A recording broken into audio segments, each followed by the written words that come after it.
दोस्तों, welcome back to my YouTube channel. कैसे हों आप सभी?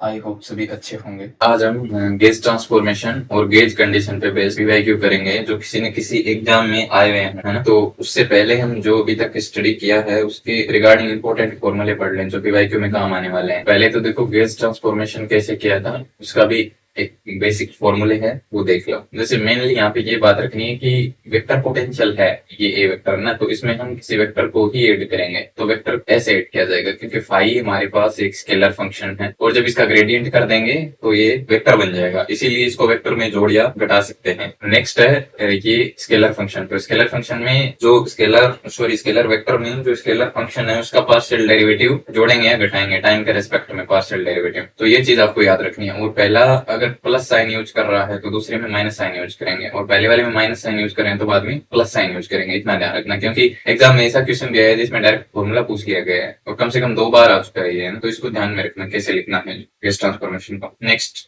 गेज कंडीशन पढ़ी थी हमने दो, एक कूलॉम गेज और दूसरा लोरेंज गेज। कूलॉम गेज में याद रखना है वेक्टर पोटेंशियल का डाइवर्जेंस 0 हो रहा है, और लोरेंज गेज में वेक्टर पोटेंशियल का डाइवर्जेंस प्लस में समथिंग कुछ quantity M nought epsilon nought del V by del T वो 0 हो रही है। और फर्दर हमने पढ़ा था गेज ट्रांसफॉर्मेशन करके कूलॉम गेज कंडीशन अप्लाई की थी, तो हमारा जो गेज फंक्शन था लाप्लास इक्वेशन को सेटिस्फाई कर रहा था। और सेकंड हमने गेज ट्रांसफॉर्मेशन करके इलेक्ट्रोमैग्नेटिक पोटेंशियल का लोरेंज गेज कंडीशन अप्लाई कर दी थी, तो उसमें जो हमारा गेज फंक्शन है, स्केलर फंक्शन है, वो एक वेव इक्वेशन को सेटिस्फाई कर रहा था। तो ये चीजें भी याद रखनी है। अभी हम देखते हैं क्या कैसे क्वेश्चन आए हुए हैं एग्जाम में। तो पहला क्वेश्चन स्क्रीन पे है, देखो। The gauge transformation of the scalar and vector potential that leave electric and magnetic potential electric and magnetic field invariant are. देखो ये क्या कह रहा है कि इलेक्ट्रिक और मैग्नेटिक फील्ड चेंज नहीं होना चाहिए, तो ऐसा स्केलर और वेक्टर पोटेंशियल में कौन सा ट्रांसफॉर्मेशन है ना, नीचे जो दिए गए हैं उनमें से कौन सा एप्रोप्रिएट ऑप्शन है। तो देखो यहाँ पे गेज ट्रांसफॉर्मेशन में एक में माइनस तो दूसरे में प्लस होता है ना, तो ये वाले ऑप्शन तो कैसे भी नहीं हो सकते ये दोनों, क्योंकि इसमें दोनों में माइनस और इधर दोनों में प्लस है। सेकंड थिंग मैंने बताई थी कि वेक्टर है तो उसमें वेक्टर ही ऐड करेंगे या सब्ट्रैक्ट करेंगे ना। तो यहाँ पे देखो क्या हो रहा है, ये स्केलर फंक्शन था, टाइम के रेस्पेक्ट में पार्शियल डेरिवेटिव कर दिया, तो वेक्टर तो नहीं बना ना। और इधर ये स्केलर में क्या ऐड कर रहा है, वेक्टर, क्योंकि ये स्केलर था और ग्रेडियंट कर देंगे तो ये वेक्टर बन जाएगा। तो ये ऑप्शन भी नहीं बैठेगा, ये भी गलत हो गया। अब ऑप्शन ये बचा, इसमें प्लस यूज कर रहा है, माइनस कर रहा है, और वेक्टर में ग्रेडियंट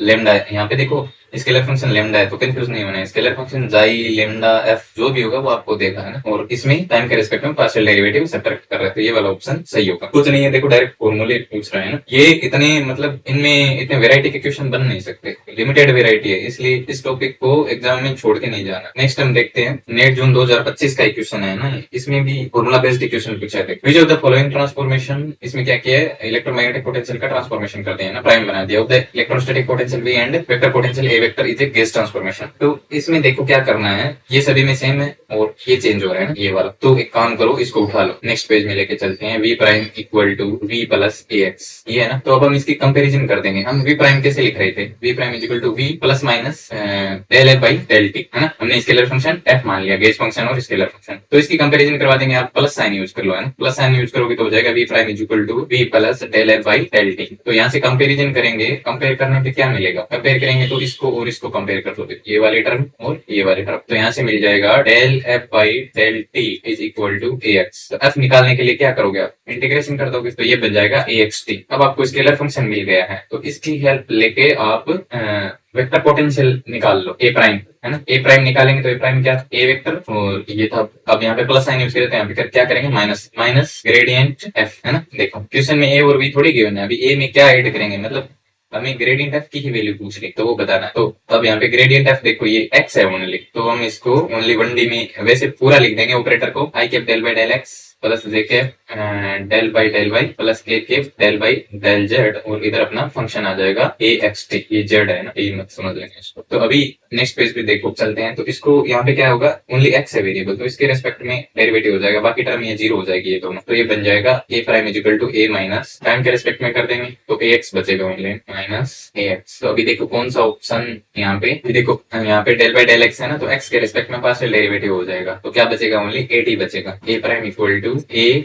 माइनस ए टी और साथ में आई कैप, इधर आई कैप भी है ना इसमें, तो कौन सा ऑप्शन मैच कर रहा है? देखो ए वेक्टर में से क्या कर दिया, minus A T I cap subtract कर दिया, तो यहाँ पे minus A T I cap subtract कर दिया, तो ये वाला ऑप्शन एप्रोप्रिएट होगा। ओके, नेक्स्ट क्वेश्चन देखते हैं। The vector potential A vector is equal to K E raise to power minus A T R R cap where A and K are constant corresponding to an electromagnetic field distance to A prime is equal to minus K E raise to power minus A T R R cap. This will be a gauge transformation if the corresponding change phi prime minus phi in the scalar potential is. देखो आपको ए भी दे दिया, ए prime भी दे दिया, और पूछा क्या है, फाइव प्राइम माइनस फाइव। तो देखो हमारे पास यहाँ पे एक बार फॉर्मूले के हिसाब से देख लो, तो ए प्राइम इक्वल टू था ए, और इसको मैं प्लस ले रहा हूँ, प्लस ग्रेडियंट एफ, है ना। तो यहाँ से ए प्राइम माइनस ए निकल के आ जाएगा ग्रेडियंट एफ। ओके, और सिमिलरली फाइव प्राइम को कैसे लिखेंगे, phi minus del by del T, और इधर एफ, तो यहाँ से बन जाएगा फाइव प्राइम माइनस फाइव, यही पूछा है ना, phi prime minus phi equal to ये बन जाएगा minus del F by del T. तो अब देखो एल्गोरिथम क्या बनी कि यहाँ से आपको ए प्राइम और ए दिया हुआ है, तो यहाँ से आप एफ निकाल लोगे, है ना, यहाँ से एफ फाइंड कर लोगे, और इस एफ को यहाँ पे पुट करके पार्शियल डेरिवेटिव कर देंगे टाइम के रेस्पेक्ट में, तो हमें फाइव प्राइम माइनस फाइव मिल जाएगा। तो भी नेक्स्ट पेज पे चलते हैं, ए वेक्टर और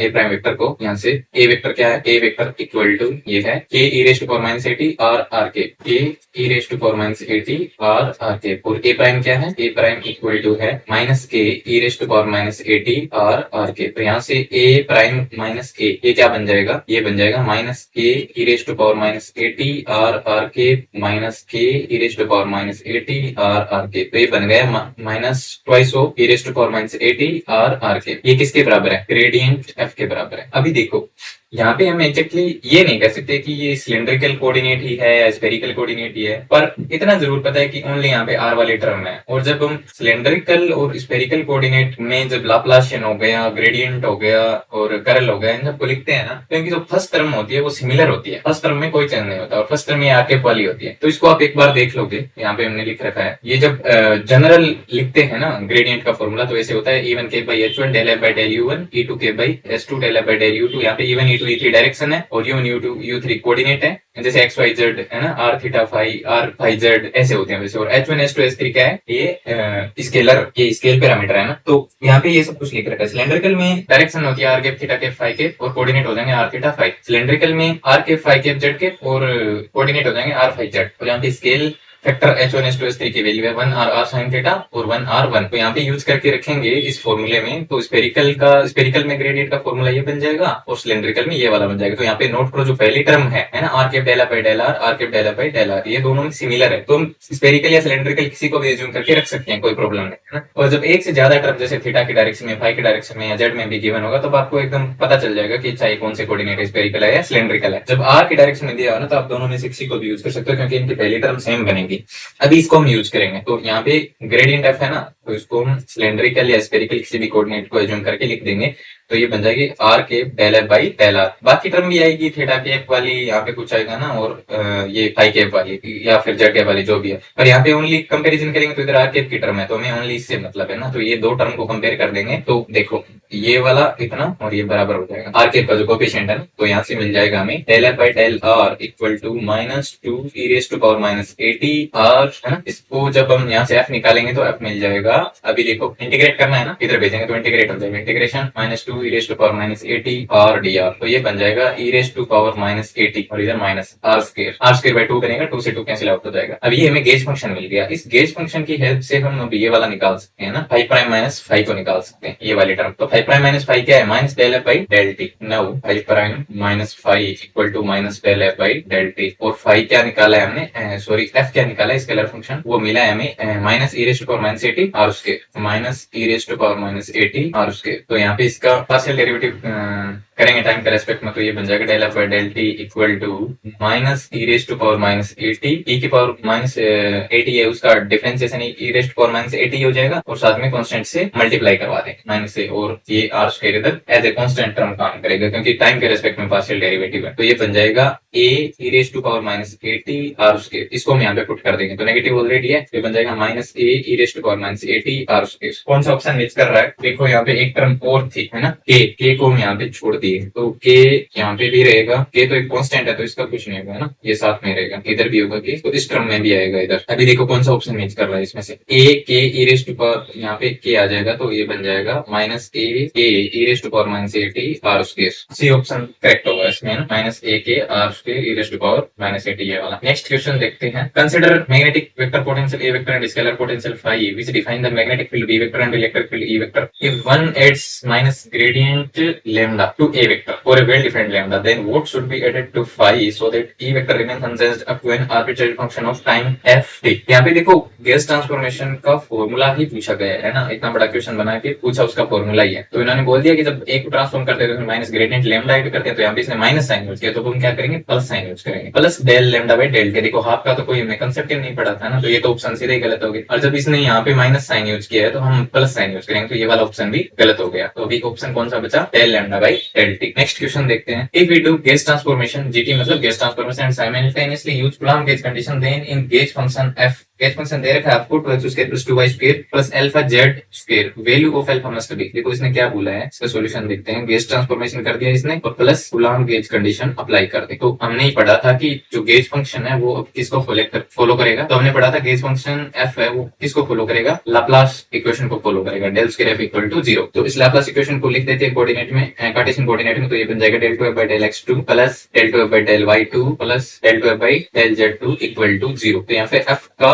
एक्स के रेस्पेक्ट में डबल पार्शियल डेरिवेटिव कर देंगे, तो ये बन जाएगा देखो एक्स स्क्वायर का 2x हो जाएगा और फिर x का 1 हो जाएगा, तो ये बन जाएगा 4 प्लस सिमिलरली y के लिए भी 4 बन जाएगा, और जब z के रेस्पेक्ट में करेंगे तो ये बन जाएगा 2 अल्फा इक्वल टू 0। तो यहाँ से मिल जाएगा 2 alpha plus 8 equal to 0, alpha equal to -4। Is that clear? Next question देखते हैं, विच इज ये नेट दिसंबर 2014 का क्वेश्चन है ना, इजी है, कुछ हार्ड नहीं, क्वेश्चन बड़ा है लेकिन कंसेप्ट आपका पढ़ा हुआ होगा। The scalar and vector potential phi and A vector are determined up to a gauge transformation. देखो उसने खुद ने गेज ट्रांसफॉर्मेशन के फॉर्मूले दे दिए, पर यहाँ पे स्केलर फंक्शन कौन सा यूज ले रहे हैं, जो भी है गेज फंक्शन स्केलर फंक्शन जाई, where जाई is an arbitrary continuous and differentiable function of x and t if you further impose the Lorentz gauge condition। आपको Lorentz gauge condition भी दे दी, यहाँ पे c स्क्वायर होना चाहिए। then a possible choice for the gauge function जाई is, अच्छा देखो इसने गेज ट्रांसफॉर्मेशन कर दिया है इलेक्ट्रोमैग्नेटिक पोटेंशियल का और बाद में ये Lorentz gauge कंडीशन अप्लाई कर दी, तो अब हमें ये जाई के लिए पॉसिबल चॉइस पूछ रहा है, तो ऑप्शन देखते हैं इसके। देखो इसका सॉल्यूशन करते हैं अभी, तो हमें पता है कि जब गेज ट्रांसफॉर्मेशन करके Lorentz gauge कंडीशन अप्लाई कर देगा तो यहाँ पे जो गेज फंक्शन होगा एफ या फिर यहाँ पे जाई है किसको फॉलो करेगा, वेव इक्वेशन को फॉलो करेगा। वेव इक्वेशन है हमारे पास del square psi equal to del two psi by del t two, और यहाँ पे आ जाएगा म्यू नॉट एप्सिलॉन नॉट। तो अभी एक चीज देखो यहाँ पे मतलब ये जाई बनेगा या फिर ये बनेगा वो देखना है हमें, कौन सा जाई इसके लिए सुटेबल है, मतलब कौन सा जाई इस इक्वेशन को जो वाला जाई सेटिस्फाई करेगा वही बनेगा ना।